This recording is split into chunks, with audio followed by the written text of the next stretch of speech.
Assalamualaikum warahmatullahi wabarakatuh. Waalaikumsalam warahmatullahi wabarakatuh. ChatGPT, hari ini adalah hari ke-12 umat Islam menjalankan ibadah puasa.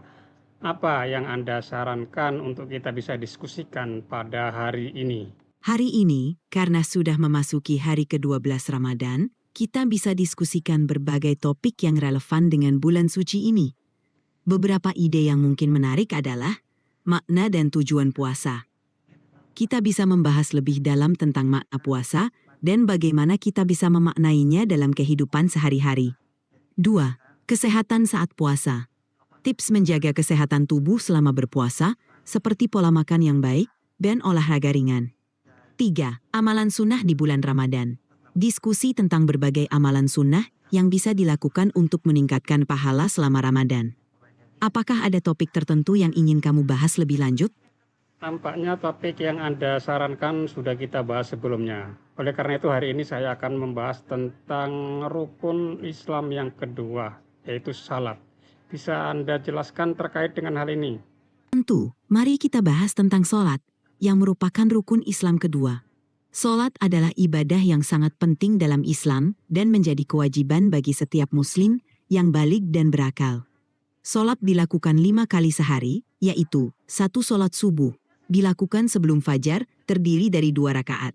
2. Sholat duhur, dilakukan setelah matahari tergelincir, terdiri dari 4 rakaat.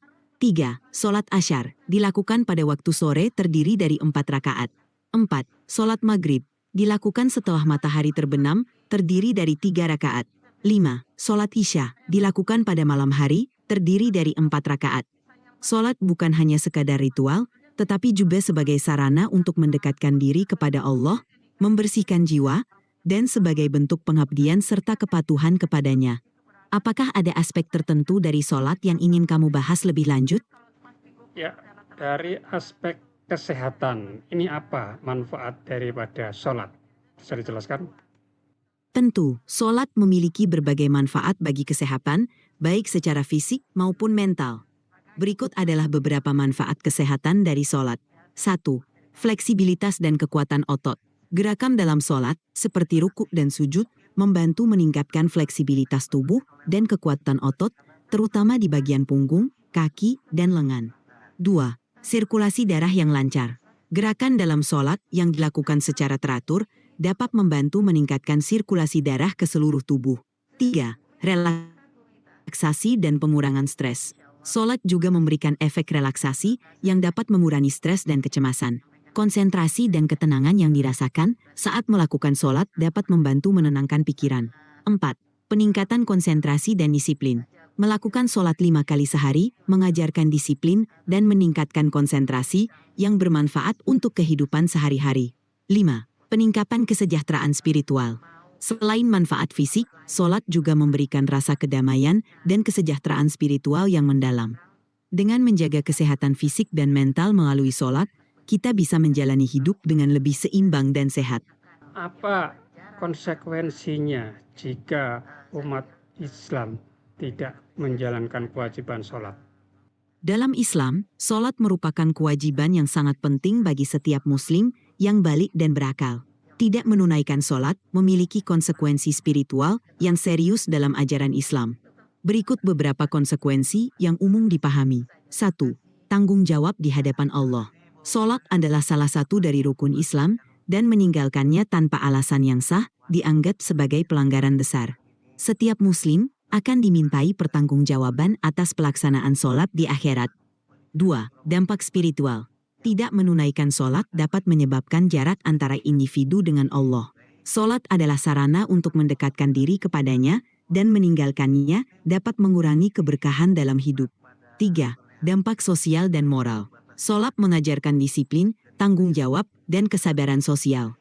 Tidak menunaikan sholat bisa berdampak pada karakter dan moral seseorang, serta hubungan dengan masyarakat. 4. Kehilangan kedamaian batin. Sholat memberikan ketenangan dan kedamaian batin.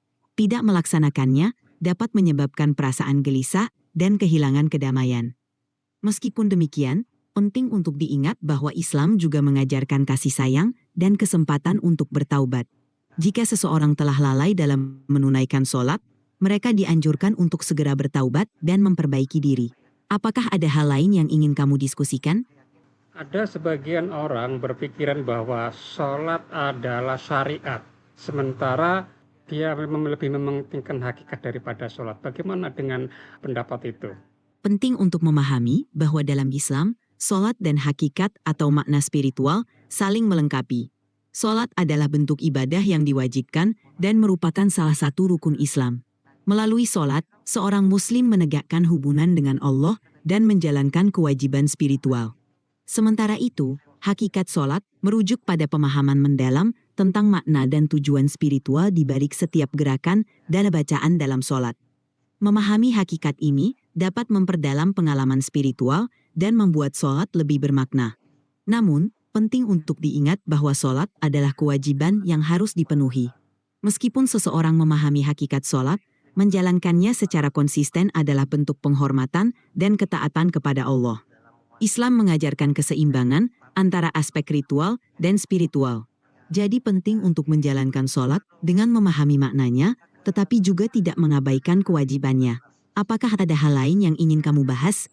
Banyak orang yang berpuasa tapi tidak sholat. Bagaimana menurut ChatGPT? Dalam Islam, puasa dan sholat adalah dua kewajiban yang sangat penting dan keduanya saling melengkapi. Puasa di bulan Ramadan adalah rukun Islam yang diwajibkan, sementara sholat adalah kewajiban harian yang harus dilakukan 5 kali sehari. Meskipun seseorang menjalankan puasa, sholat tetap memiliki peran penting dalam kehidupan spiritual seorang muslim. Sholat adalah cara untuk berkomunikasi dengan Allah, memperkuat hubungan spiritual, dan menjalankan tanggung jawab sebagai muslim. Jika seseorang hanya fokus pada puasa, tetapi mengabaikan sholat, itu bisa menjadi tantangan spiritual. Puasa seharusnya menginspirasi seseorang untuk lebih mendekatkan diri kepada Allah, termasuk dengan menunaikan sholat. Jika ada kesulitan dalam menjalankan sholat, penting untuk mencari bimbingan dan dukungan, serta berusaha untuk meningkatkan kualitas ibadah. Islam mengajarkan kasih sayang dan memberikan kesempatan untuk bertaubat dan memperbaiki diri. Apakah ada hal lain yang ingin kamu diskusikan? Bagaimana memberi pemahaman kepada orang sehingga dia merasa sholat itu sebagai kebutuhan, bukan sekedar kewajiban. Memberikan pemahaman bahwa sholat adalah kebutuhan spiritual, bukan sekadar kewajiban, bisa menjadi proses yang penuh kasih dan pengertian. Berikut beberapa cara untuk membantu orang melihat sholat sebagai kebutuhan spiritual. 1. Pendidikan dan pemahaman. Berikan penjelasan tentang makna dan tujuan sholat. Jelaskan bagaimana sholat dapat membantu mendekatkan diri kepada Allah dan memberikan ketenangan batin. 2. Teladan dan contoh. Tunjukkan melalui tindakan sehari-hari bagaimana sholat memberikan kedamaian dan kekuatan. Ketika orang melihat dampak positif sholat dalam kehidupan, mereka mungkin lebih termotivasi untuk melakukannya. 3. Hubungan emosional. Bantu mereka memahami bahwa sholat adalah cara untuk berbicara dengan Allah, mengungkapkan perasaan, dan mencari petunjuk dalam hidup. 4. Mengaitkan dengan kehidupan sehari-hari.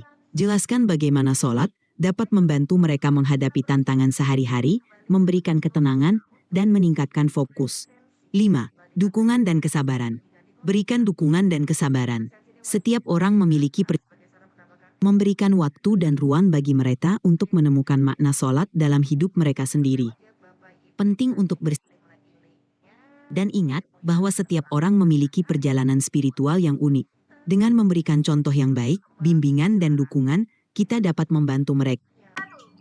Baik, ChatGPT, terima kasih atas jawaban-jawaban yang sudah Anda berikan hari ini. Semoga bisa menjadi wawasan dan memahamkan bagi banyak orang.